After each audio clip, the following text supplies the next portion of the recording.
દોસ્તો, જીવનનું સત્ય રજૂ કરતું એક કાવ્ય છે જે તમને ગમશે તો ધ્યાનથી સાંભળશો. બેઠા છીએ સૌ એક નાવમાં, બેઠા છીએ સૌ એક નાવમાં, પોતપોતાનું ભાથું અને મંજિલ લઈ. આ સંસારરૂપી એક નાવ છે જેમાં દરેક જીવ પોતપોતાનું ભાગ્યરૂપી ભાથું લઈ અને આવેલો છે અને દરેકની અલગ અલગ મંજિલ છે. કિનારે નાવ પહોંચતા બધા ચાલતા થયા, કિનારે નાવ પહોંચતા બધા ચાલતા થયા, પોતપોતાની મંજિલે. કે મૃત્યુરૂપી કિનારો પછી જ્યારે આવ્યો નાવમાં બેઠેલા બધા મુસાફરોનો, તેમ એક પછી એક મૃત્યુ પામતા ગયા. કિનારે નાવ પહોંચતા બધા ચાલતા થયા, પોતપોતાની મંજિલે.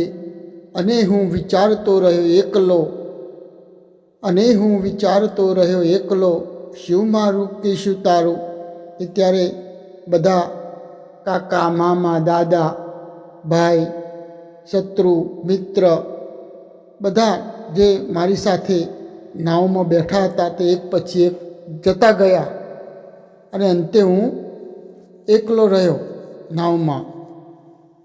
ત્યારે વિચારતો રહ્યો કે હવે શું રહ્યું મારું કે શું રહ્યું બીજાનું, શું રહ્યું મારું કે શું તારું, કારણ કે હવે કોઈ બીજું છે જ નહીં. તો અત્યાર સુધી કે ના હકના લડતા રહ્યા, આનંદ મુસાફરી કેરો છોડી. ના હકના લડતા રહ્યા, આનંદ મુસાફરી કેરો છોડી. કે કાયમ રહેવાનું નહોતું, મુસાફરી પૂરતા જ સાથે બધા હતા. તો પ્રેમથી, હૂંફથી એકબીજાને મદદ કરતા રહેવાના બદલે આપણે ધન, દોલત, મિલકત વગેરે કારણે તે ભૂલીને અંદરો અંદર ઝઘડતા રહ્યા અને જિંદગીને અહીં જ નર્ક જેવી બનાવી દીધી, જે જિંદગી સ્વર્ગ બની શકતી હતી. રહેવાનું નથી અહીં કાયમ, થોડા દિવસનો છું મહેમાન. છતાં મોહ માયા શાની અને શાના ઝઘડાને અબોલા. કે જીવનના અંતે જ્યારે ભાન થયું કે મારે એ નાવમાં કાયમ તો રહેવાનું નહોતું, મુસાફરી પૂરતું જ હું એ આવ્યો હતો, થોડા દિવસનો આ જગતરૂપી નાવનો મહેમાન છું. જેમ બધા મૃત્યુ આવતા એક પછી એક જતા રહ્યા, એક પછી એક ટપોટપ મરતા રહ્યા, તે મારે પણ એક દિવસ અહીંથી જવાનું છે. જ્યારે આ સમજાયું તો પછી શાની મોહ માયા, કે શાનું મારું અને તારું, અને શાના તે ઝઘડા અને અબોલા. કે તેની સાથે હું નથી બોલતો, કે તેની સાથે મારે અબોલા છે, કે તે મારો છે અને તે પરાયો છે. અહીં બધા થોડા દિવસ મુસાફરી માટે કે થોડા દિવસના મહેમાન થઈ આવેલા છે. જવાનું છે એક દી પોતપોતાના ઘરે, એ જ વાતને ભૂલી દુઃખો કર્યા ઊભા મેં.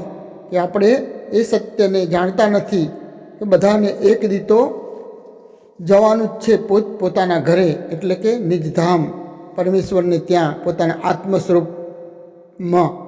તો એ વાતને ભૂલી આપણે પોતે જ દુઃખો ઊભા કર્યા. હવે બાકી રહી છે જે જિંદગી, હવે બાકી રહી છે જે જિંદગી, જીવી લઉં તેને પ્રેમથી.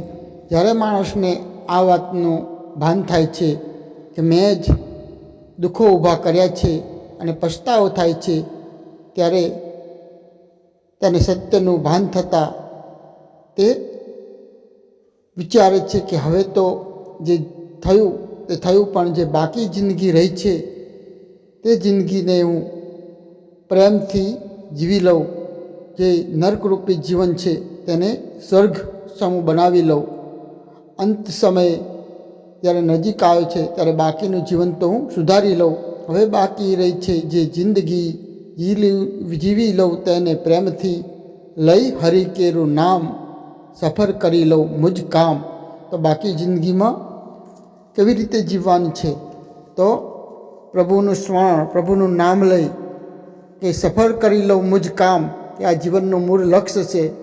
જે જીવનનું મૂળ લક્ષ્ય લઈને આપણે આવ્યા હતા, જે કામે મૂળ આવ્યા હતા એ કામ તો આપણે કર્યા જ નહીં, અને ના હકના ખોટા મારું તારું રાગ દ્વેષ વેરઝેર અને ઈર્ષામાં ગુજારી દીધા. તો જીવનના અંતે જ્યારે આ સત્ય સમજાય છે ત્યારે માણસે નક્કી કરવું જોઈએ કે અત્યાર સુધી હું જેવું જીવ્યો તે, અત્યાર સુધી મેં જે કર્યું તે, પરંતુ હવે બાકીનું જીવન હું સુધારી લઉં, પ્રભુનું નામ લઈ પ્રભુને મેળવી મારું જીવનને સફર કરી લઉં. તો મિત્રો, આશા છે કે આ કાવ્ય તમને ગમ્યું હશે અને જીવનનું મૂળ સત્ય નાના એવા કાવ્ય દ્વારા ઘણું બધું આપણને સમજાઈ જાય છે. તો માણસ આ સત્યને જો સમજી જાય તો જાગી જાય, તે હેતુથી મેં આ કાવ્ય બનાવ્યું છે. તો આ કાવ્યને વધુમાં વધુ શેર કરશો, લોકો સુધી પહોંચાડશો, કે જેથી કોઈને કદાચ સ્પર્શી જાય અને તેનું જીવન સફળ બની જાય. તો આ ચેનલને શેર કરશો, લાઈક કરશો અને સબસ્ક્રાઈબ કરશો, કે જેથી આવા સુંદર સુંદર પ્રેરણાદાયક વાતો આપણા સુધી પહોંચી શકે. આપ સર્વને મારા જય શ્રી કૃષ્ણ.